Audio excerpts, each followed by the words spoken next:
Olá, muito bem-vindos, especialmente as queridas turmas dos sétimos anos do Colégio Puríssimo. Nesse novo momento de nos conectarmos à distância, de ficarmos em casa, nesse momento de pandemia, esse vai ser o nosso meio principal de comunicação, além, claro, do HD virtual e da ferramenta Tarefas lá no site do Poliedro.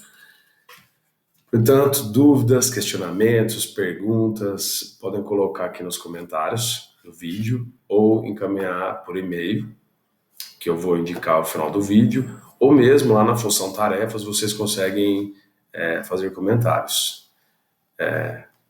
Espero que a gente consiga, e na verdade tenho certeza que vamos conseguir driblar essa distância física e vamos dar prosseguimento ao nosso conteúdo, programado para 2020.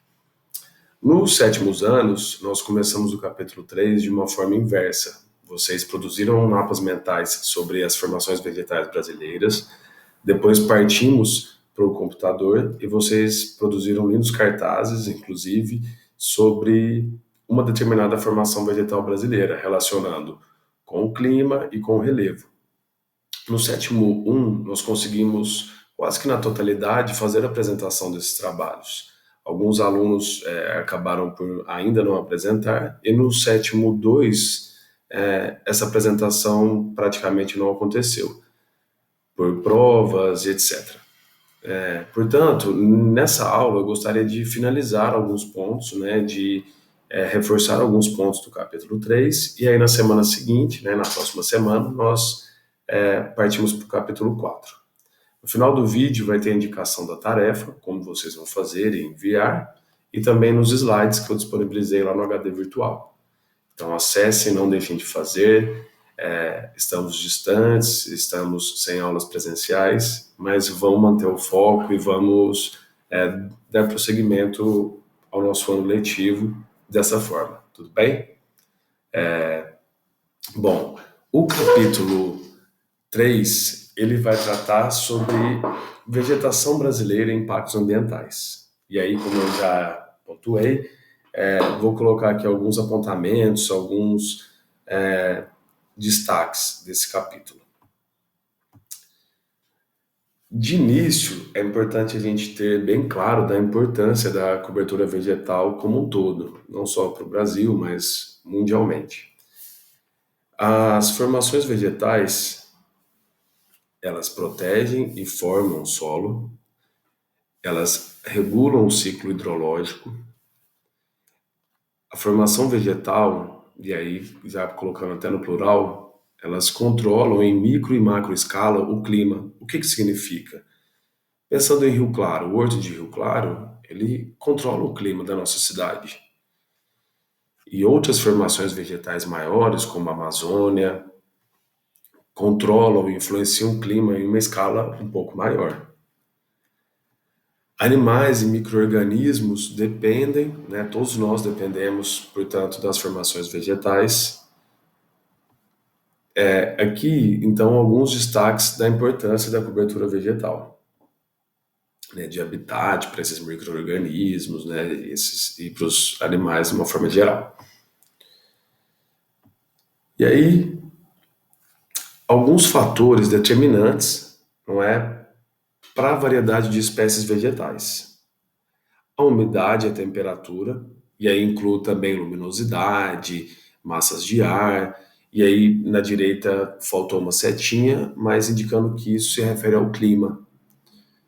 Então, umidade, temperatura, luminosidade, as massas de ar, isso vão determinar, vão ajudar a determinar o tipo de espécie vegetal e a variedade de espécies vegetais de um determinado lugar. Além do solo, dos seres vivos, tudo age em comunhão, em conjunto, para determinar a variedade de espécies vegetais. Por outro lado, as espécies vegetais, a vegetação em si, ela, como eu disse anteriormente, ela vai determinar, essa variedade vegetal, ela vai determinar o clima de um lugar. Então, é uma via de mão dupla. O clima determina a vegetação, mas a vegetação também vai influenciar no clima. Já diria o Simba no Rei Leão, está tudo conectado. O próximo aspecto que eu quero aí chamar a atenção de vocês é sobre algumas maneiras, algumas formas de nós classificarmos e entendermos a vegetação. Primeiro seria a partir do grau de umidade. Trouxe aqui alguns exemplos que aparecem mais no livro de vocês, ao longo do capítulo 3. Por exemplo, as plantas, quando nós dizemos que são xerófilas, são aquelas adaptadas a ambientes semiáridos e áridos, ou seja, com pouquíssima umidade, com baixo índice de umidade. São aquelas plantas que transformam suas folhas em espinhos, né? Elas têm a capacidade de armazenar água, de suportar longos períodos na ausência de chuvas.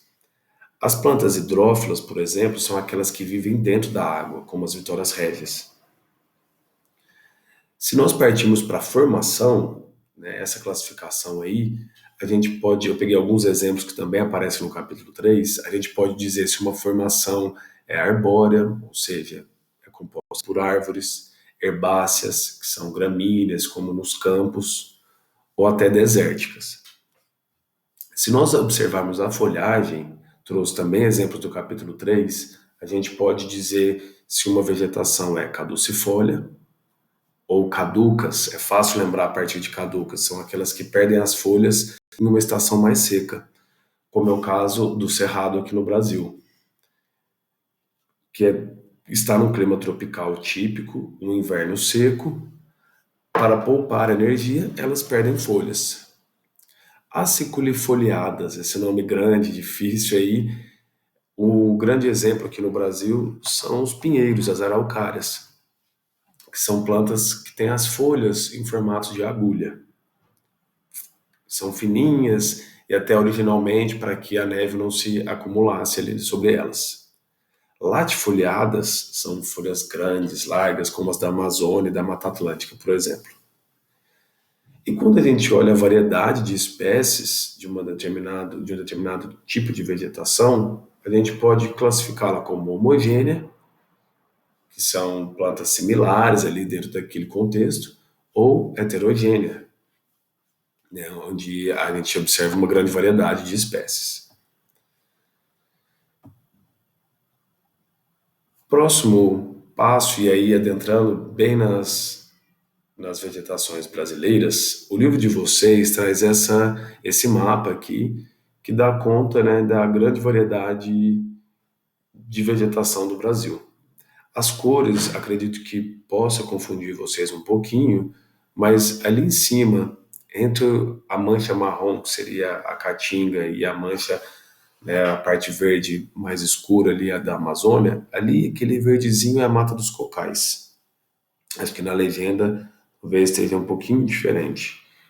E o verde, pegando aqui São Paulo, parte do centro-oeste, indo até o sul, passando pelo litoral do Brasil, é Mata Atlântica.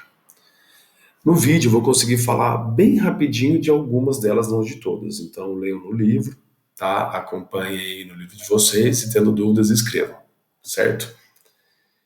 A primeira e a grandiosa formação vegetal brasileira é a Amazônia, a maior floresta tropical do mundo, sendo que 60% dela está aqui no Brasil. Mais importante sempre termos a clareza que ela passa por vários outros países aqui da América do Sul, como está indicando aí no mapa. 10% da biodiversidade mundial encontra-se justamente na Amazônia. E ela tem uma importância não só para a manutenção de todo um ecossistema, mas da vida de pessoas que dependem diretamente da Amazônia. Seringueiros, quilombolas, indígenas, ribeirinhos. Então a Amazônia tem uma importância social extrema. E é por isso que é importante defendermos a manutenção da vida na Amazônia, frearmos de alguma maneira os interesses do capital sobre a Amazônia, a exploração de madeira, o avanço da agropecuária, a exploração ilegal de terras, o extermínio dos indígenas, que tanto contribuem para a manutenção da Amazônia, né, os indígenas. Bom, a próxima que eu quero aqui dar uma destacada com vocês é a Mata Atlântica, tão conhecida pela maioria de nós, né, quando descemos aí ao litoral, mas que infelizmente é a mais devastada, justamente porque a nossa ocupação ela se deu pelo litoral, os portugueses chegaram pelo litoral, então foi logo a primeira a ser devastada e depois as grandes cidades que se localizam nessa faixa litorânea foram contribuindo para essa destruição. Ela está num clima tropical úmido, chuvas bem distribuídas ao longo do ano e é perene, o que significa que ela não perde suas folhas. A próxima que nós vamos destacar aqui é o cerrado. Bastante evidente aqui na nossa região, aqui no estado de São Paulo, típica do clima tropical, com duas estações bem definidas, o verão chuvoso e o inverno seco, e portanto caducifólias, né, perdem suas folhas aí no inverno. E é também considerada a caixa d'água do Brasil, porque muitas nascentes de rios, de importantes rios brasileiros, estão justamente no Cerrado. Além de conectar praticamente todas as outras formações vegetais do nosso país. Bastante destruída pelo agronegócio, pelo avanço da fronteira agrícola, pelos latifundiários. Leiam no livro também aí essas questões da destruição do Cerrado, por favor. A caatinga, minha amada formação vegetal, e por isso também coloco uma fotinha minha pagando de gatão aí em Cabaceiras, a Hollywood nordestina. Caatinga, típica do clima tropical semiárido, plantas xerófilas, como esse majestoso cacto que está aqui ao meu lado.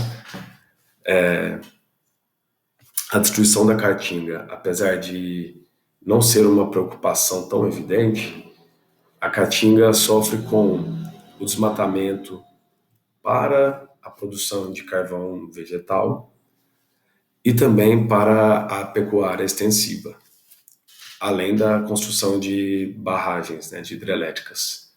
Um dos grandes vilões aí, essas construções são, digamos, o vilão, né, as vilãs, perdão, da caatinga. Partindo aí para os últimos apontamentos do vídeo e bastante importantes sobre a tarefa da semana. Alguns de vocês eu tenho certeza que já fizeram esses exercícios ao longo da última semana. Então façam esses exercícios, semana que vem eu corrijo com vocês, coloco aqui as respostas e, por favor, leiam as páginas 42 e 48 do livro, do capítulo 3. E gostaria que vocês elaborassem um pequeno texto sobre a importância da preservação da Amazônia para o clima brasileiro e para as comunidades tradicionais que ali vivem, né? As comunidades amazônicas, como os quilombolas, indígenas e ribeirinhos que eu mencionei. Vocês podem me enviar por e-mail, ou mesmo na função comentários lá da tarefa, vocês podem escrever diretamente lá. 3 parágrafos, 4 parágrafos, acredito que seja o suficiente nesse momento. Tá certo? Quero dizer que, mais uma vez, reforçar, deixa eu tirar aqui esses escritos, que estou com saudade de vocês, estou aqui, estamos literalmente conectados. Escrevam suas dúvidas, seja com relação ao capítulo 3 ou ao próximo, enfim, estou aqui aberto para construir com vocês o conhecimento e acho que eu tampei aqui, então vou mostrar. Fiquem em casa, sigam aqui no YouTube e é isso. Valeu, meninos e meninas. Beijo.